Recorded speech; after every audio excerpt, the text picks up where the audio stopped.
Hello, मैं प्रमीत। आप देख रहे हैं इकोटॉक्स। लुधियाना बाई इलेक्शन के रिजल्ट 2027 पंजाब विधानसभा चुनाव का सेमीफाइनल है या नहीं, इसका फैसला आप इस वीडियो को पूरा देखकर कीजिएगा।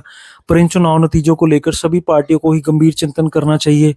आज की वीडियो में हम विनर रही आम आदमी पार्टी, दूसरे नंबर पर रही कांग्रेस और तीसरे नंबर पर रही भाजपा, और उसके बाद चौथे नंबर पर रही श्रोमणी अकाली दल के बारे में बात करेंगे, सो दैट आज के प्रेजेंट टाइम में इन पार्टियों का स्टेटस हमें पता लग सके कि ये कहाँ खड़ी हैं और क्या ये चुनाव नतीजे वाकई में 2027 के सेमीफाइनल के रूप में देखे जाने चाहिए या नहीं। आगे बढ़ने से पहले आप चैनल को सब्सक्राइब जरूर करें, और अगर वीडियो में कहीं बातें ठीक लगे तो उनको लाइक और शेयर भी जरूर करें। आम आदमी पार्टी के उम्मीदवार संजीव अरोड़ा, जो कि राज्यसभा मेंबर से अब एक विधायक बन के रह गए हैं, को जीत की बहुत बहुत मुबारकबाद।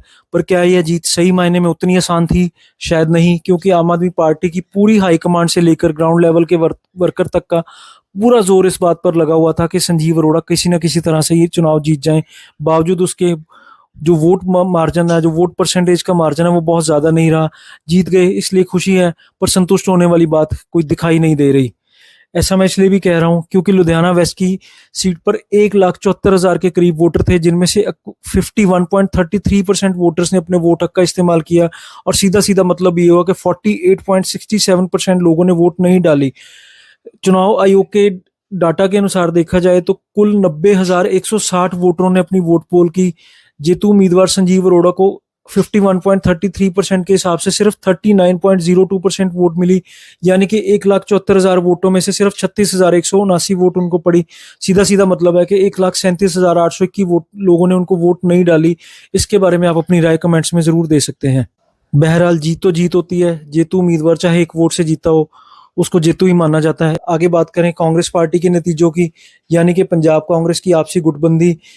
पहली कतार के लीडरों में सिर्फ मैं सियाना, मैं सीनियर, अगला मुख्यमंत्री मैं की इस प्रवृत्ति ने कांग्रेस को ना सिर्फ दूसरे नंबर पर पहुंचा दिया, बल्कि पहले उम्मीदवार से भी बहुत ज्यादा नीचे लाकर खड़ा कर दिया। कांग्रेस उम्मीदवार भरत भूषण आशु को कुल 24,542 वोट पड़े, जो कि 51.33% वोट शेयर का 27.22% ही रहा। जैसे कि मैंने पिछली वीडियोस में भी जिक्र किया है कि पंजाब कांग्रेस आपसी गुटबंदी के चलते पार्टी 2022 में बहुत कम सीटों पर सिमट गई थी, और अब लुधियाना बाई इलेक्शन को जिस तरह से कांग्रेस पार्टी ने 2027 का सेमीफाइनल ऐलान किया हुआ था, अब उसके नतीजे उसके इसी ऐलान को ही बैकफायर करते हुए दिखाई दे रहे हैं। चाहिए तो ये था कि इन चुनाव नतीजों के तुरंत बाद पंजाब कांग्रेस के प्रधान राजा वड़िंग अपना इस्तीफा देते, या कम से कम एटलीस्ट अपना इस्तीफा ऑफर करने का नाटक जैसा जरूर कुछ कर देते। पर उन्होंने ऐसा कुछ भी ना कहकर सिर्फ एक बयान देकर सार दिया कि इन चुनाव नतीजों की जिम्मेवारी मेरी है। पर बयान तो बयान होता है, बयान देने से कुछ नहीं होता।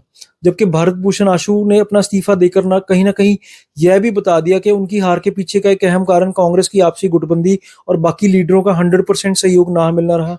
2022 के बाद अब तक 2025 के नतीजे साफ साफ बता रहे हैं कि पंजाब कांग्रेस 2027 में कितना बढ़िया परफॉर्म कर सकेगी, जबकि सभी को अंदर खाते एक दूसरे के बारे में पता ही है और सभी एक दूसरे की टांग खींचने पे लगे हों, तो कोई भी पार्टी चुनाव जीतने का तो सपना फिलहाल भूल ही जाए। और उधर हमेशा की तरह पार्टी की दिल्ली हाईकमांड मूक दर्शक बनी तमाशा देखती रही, क्योंकि 23 जून को आए नतीजों में से न केवल पंजाब बल्कि किसी भी राज्य के बायपोल में कांग्रेस पार्टी जीत हासिल नहीं कर सकी, जो कि उनके लिए शायद कोई नई बात रह भी नहीं गई। इस बारे में भी आप अपने विचार कमेंट्स में जरूर दे सकते हैं। आगे बात की जाए तो तीसरे नंबर पर आए भाजपा के उम्मीदवार जीवन गुप्ता, जिनको 20,323 वोट पड़े, जो कि पहले डली हुई वोटों से 51.33% वोटों का सिर्फ 22.54% था। अकाली भाजपा गठजोड़ के समय यह सीट भाजपा की मानी जाती थी, इसलिए कभी भी अकाली दल ने वहां अपना कैंडिडेट खड़ा नहीं किया। पर भाजपा जिस तरह से शहरी वोटरों को अपने साथ चलाने में नाकामयाब रही, उससे भी इस संकेत कोई बहुत ज्यादा अच्छे नहीं दिखाई दे रहे। हालांकि भाजपा इस बात से जरूर खुश हो सकती है कि उन्होंने अपने दम पर अकाली दल को पीछे छोड़ दिया, पर फिर वही बात के जीतता वही है जिसको सबसे ज्यादा वोट पड़ी हो, और इस मामले में भाजपा फिलहाल तीसरे नंबर पर खड़ी दिखाई दे रही है। चाहिए तो यह भी था कि पंजाब भाजपा के प्रधान सुनील जाखड़ इस मामले पर प्रेस कॉन्फ्रेंस करके अपनी जिम्मेवारी कबूल करते, पर उनका भी कोई बयान देखने में सामने नहीं आया। जबकि केंद्रीय राज्य मंत्री रवनीत बिट्टू ने जिम्मेवारी जरूर लेने की बात की, पर अगेन बयान तो बयान होता है, बयान से कुछ नहीं होता। इस बारे में भी आप अपनी राय कमेंट्स में जरूर दें। इसके आगे बात करें तो चौथे नंबर पर रही श्रोमणी अकाली दल बादल, जिसके उम्मीदवार एडवोकेट परोपकार सिंह घुम्मन को सिर्फ 8,203 वोट पड़े, जो कि 51.33% का 9.1% ही रहा और सीधे सीधे रूप में उनकी जमानत जब्त हो गई। मैं पिछली वीडियो में भी ये बात बोली थी कि अकाली दल क्योंकि पंजाब की फिलहाल अकेली रीजनल पार्टी है, और अगर वो अपनी नीतियों और रणनीतियों को बदलने का हौसला नहीं कर सकती तो 2027 के बाद कम से कम पंजाब की सियासत से श्रोमणी अकाली दल बादल नाम की पार्टी जरूर खत्म हो जाएगी। श्रोमणी अकाली दल बादल के प्रधान का भी इस बारे में कोई बयान सामने नहीं आया कि जिसमें उन्होंने अपने हार की जिम्मेवारी कबूली हो।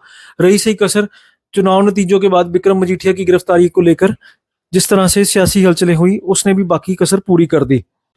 अकाली दल के बारे में स्पेसिफिकली एक अफसोस इस बात का भी रहता है कि वहां पर हर एक को अपनी कुर्सी बचाने की, अपनी जगह बचाने की पड़ी है, पार्टी बचाने की किसी को कोई फिक्र नहीं है। ज्यादातर जो लीडर है उनका चुनाव नतीजों के बाद गुस्सा और अहंकार मिक्स्ड एक रिएक्शन जो है सोशल मीडिया पर देखने को मिला, जबकि चाहिए था बहुत झुककर पार्टी के अंदर बैठकर मंथन किया जाता, पर सिर्फ ब्लेम गेम खेली गई कि सरकारी मशीनरी का दुरुपयोग हुआ, सत्ताधारी पार्टी ने धक्केशाही की, इस तरह के बयान देकर ही काम खत्म कर दिया गया। पर इसके साथ ही अभी भी एक खुशफहमी जरूर नजर आ रही है कि 2027 में लोगों के पास क्योंकि कोई और बदल नहीं है, इसलिए शायद वोटें हमें पड़ जाएं और हम सरकार बना ले। जबकि सच्चाई ये है कि सबसे बड़ी खतरे की घंटी इस समय अकाली दल के लिए, क्योंकि जिस बड़े भाई के रूप में अकाली भाजपा गठजोड़ के दौरान श्रोमणी अकाली दल चलता रहा, विचरता रहा लोगों के बीच में, उसके ही साबका हो चुके छोटे भाई यानी कि भाजपा ने, भारतीय जनता पार्टी ने अकाली दल से भी कहीं आगे निकलकर इन चुनाव में वोटें हासिल की। ऐसे में अभी भी वक्त है कि श्रोमणी अकाली दल और भाजपा आपस में गठजोड़ करके अपनी ईगो को त्याग करके दोबारा 2027 के चुनाव मैदान में लोगों के बीच में जाए। नहीं तो अकाली दल की हमेशा अपने आप को ठीक समझने की नीति और रणनीति दोनों ही उसको ले डूबेंगी। चाहिए पार्टी हाईकमांड को भी है कि वह अपने एक थिंक टैंक को दोबारा रिवाइज करे, क्योंकि अगर रिजल्ट नहीं मिल रहे तो फिर इसका मतलब कहीं ना कहीं कोई ना कोई गंभीर समस्या आपकी रणनीति के अंदर जरूर है। अब बात करते हैं कि क्या इन चुनावों को 2027 के चुनाव के लिए सेमीफाइनल के रूप में देखा जाना चाहिए या नहीं। एक सच्चाई ये हमेशा से चलती आई है कि बाई इलेक्शन में सरकार जो सत्ताधारी पार्टी है वो बहुत कुछ करती है, इससे पहले की पार्टियां भी बहुत कुछ करती रही हैं, पर सिर्फ इस बुलेखे में चुनाव में नहीं जाना चाहिए कि 2027 के चुनाव के नतीजे कुछ और होंगे और वोटर हमें वोट पाके जिता देगा। क्लियर विक्ट्री वाला घर अभी सभी पार्टियों का बहुत दूर नजर आ रहा है, चाहे वो आम आदमी पार्टी हो, कांग्रेस हो, अकाली दल हो, भाजपा हो। इसलिए सबको अपनी मेहनत और नीतियों को बहुत सोच समझ कर आगे चलाने की जरूरत है। ओवर कॉन्फिडेंस हमेशा औंधे मुंह नीचे गिरता है। अब के वोटर बहुत से आने हो चुके हैं, वोटरों को नब्ज पकड़ना आज की डेट में इतना आसान नहीं है। अब वोटर को सियासत समझ आ चुकी है, राजनीति समझ आ चुकी है, और वे अपना मन कब किधर किस तरफ मोड़ लें आप कोई प्रोडिक्शन नहीं कर सकते। इस वीडियो के बारे में आप अपनी राय कमेंट्स में दे सकते हैं, और अगर वीडियो में कहीं बातें ठीक लगे तो आगे लाइक और शेयर भी जरूर करना। आप देख रहे थे इकोटॉक्स में प्रवनीत।